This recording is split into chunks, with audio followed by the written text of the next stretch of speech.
this happened here in Florida. We all know Grady Judd. What's up, Joel? Grady Judd is one of our favorites. And we have a new Grady Judd update. He arrested a nurse, I believe. Let me make sure this is correct. Yes, a nurse in Lakeland, Florida, for poisoning her neighbor's pets. For poisoning her neighbor's pets. I know a lot of you would be infuriated. Let's listen to Grady.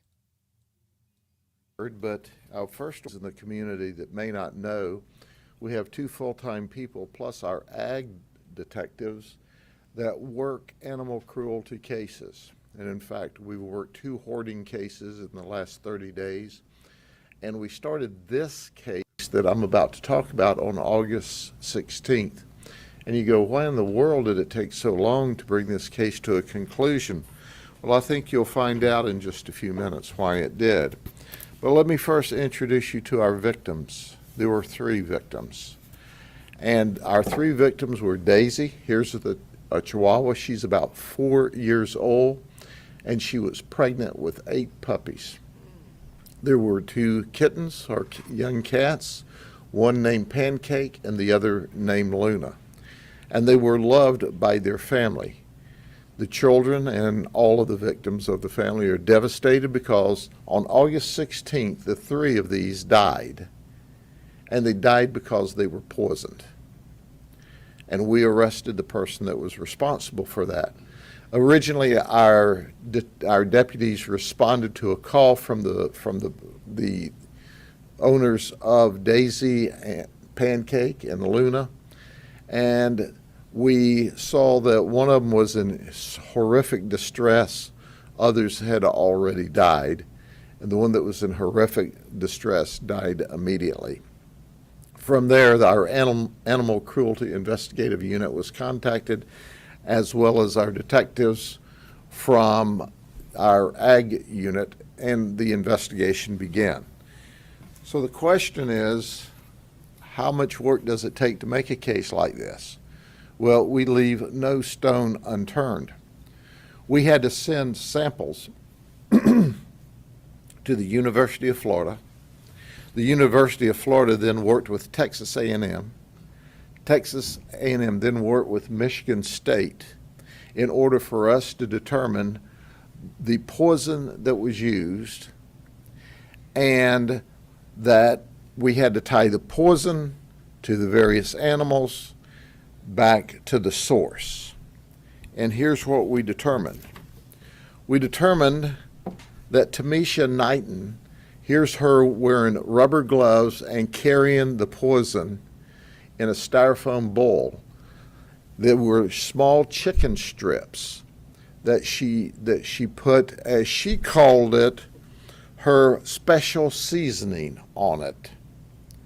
And she put her special seasoning on the chicken strips. They were in the bowl, and then she set them out, and that's where Daisy, Pancake, and Luna consumed them and ultimately died of poisoning.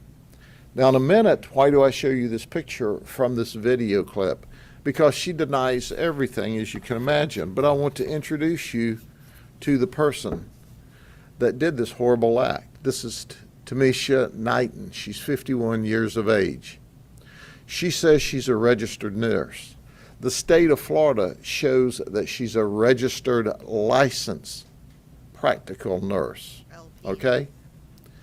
We call her an IJN, an in the jail nurse, because of her conduct.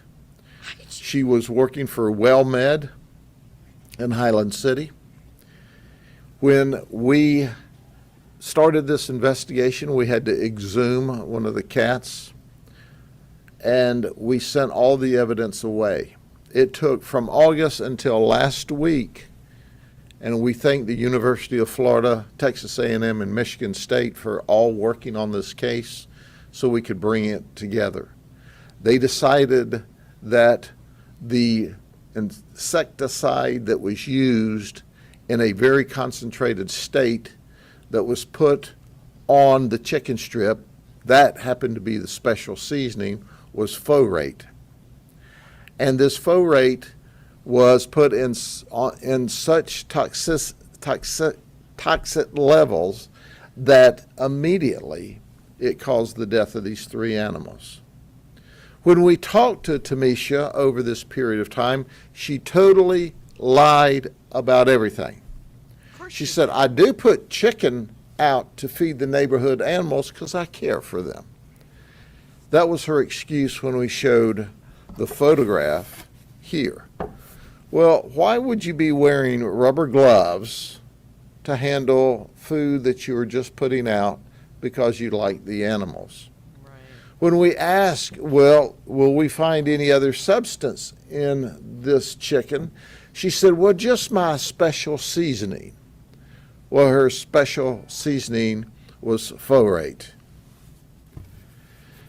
So at the end of the day, we're going to give you a video that's going to show this picture of her taking the substance over and placing it on the ground. I can assure you of one thing. She may be an LPN who claims to be an RN that we say is an IGN, but we won't have her working in food services or in medical as a trustee. Here's our warning to everyone else. If you're having problems with neighbors and their animals, resolve it with a neighbor peacefully and appropriately and legally, or contact my animal investigations unit. Let us help figure out a resolution with you. Do not ever poison innocent animals unless, of course, you want to go to jail as well. Are there any other questions? Sheriff, why? What did these animals do that just upset her so much? She asked why, what's her reason? She obviously didn't tell us the truth about anything else, but what she told us was that they were coming over into her yard. And she suspected that these animals got into the ant killer because we could see her spreading ant killer around her mobile home. That was her cover. But of course, our detectives, who are simply the very best, took samples of that as well to send off to the universities. So we tested the animals for the ant poison. There was none in their system. But what was in their system was folate from the chicken. So there was folate on the chicken, there was folate in the system of Daisy and Luna and Pancake. Is folate not the chemical that's in the ant killer? Folate was not in the ant killer that she put around the house. It was an insecticide. It was a heavy amount of insecticide that she put into this chicken. I just wanted to be clear, because she was a nurse and worked at this place, that this wasn't a chemical or something that came from the place. No, this chemical can be purchased over the counter. And, you know, That's it was not only scary. the 3 pets, but that Chihuahua also was pregnant. I mean, 8 puppies. With 8 puppies. Yeah, when you hear that, what do you think? Oh, it makes me angry. It certainly makes me angry. So, and you're absolutely right. It was not just the 3. It was 8 more that she killed as well. But, of course, because they were not born yet, we charged with the 3. So why do you do this? There's no excuse for that. There's none. Zero. There's ways to deal with conflict even if you're upset about the cat and the dog, or the cats and the dog. But at the end of the day, she chose to do a criminal act, an intentional criminal act. This is not a mistake. It's not like you love cats and you've got too many of them because you love them and you just want to help them, and then you end up neglecting them for lack of ability to take care of them. She did an intentional act, and the intentional act ended up with our puppies being killed, our puppy and our kittens being killed. Okay? Is she still in jail right now? I don't know if she's bonded out or not, but she went to jail last night. Do you know how long the two had been neighbors? I don't know that, how long the two had been neighbors, no. Okay? Thank you all very much. Have a good Dude, some crazy ass people out there, is there not? He is so kind, though. I love how he values children's lives, animal lives, people's lives. Like, he's really just a good man. I'm going to be very sad. It's going to be a very sad day when he retires, because who can fill his shoes? I mean, really, quite frankly. Be sure to check out my other videos and playlists for more true crime content. And if that's not enough, you can join our Patreon. Don't have a tinfoil hat? It's okay. We'll make you one. It's that easy. See you guys in the next video.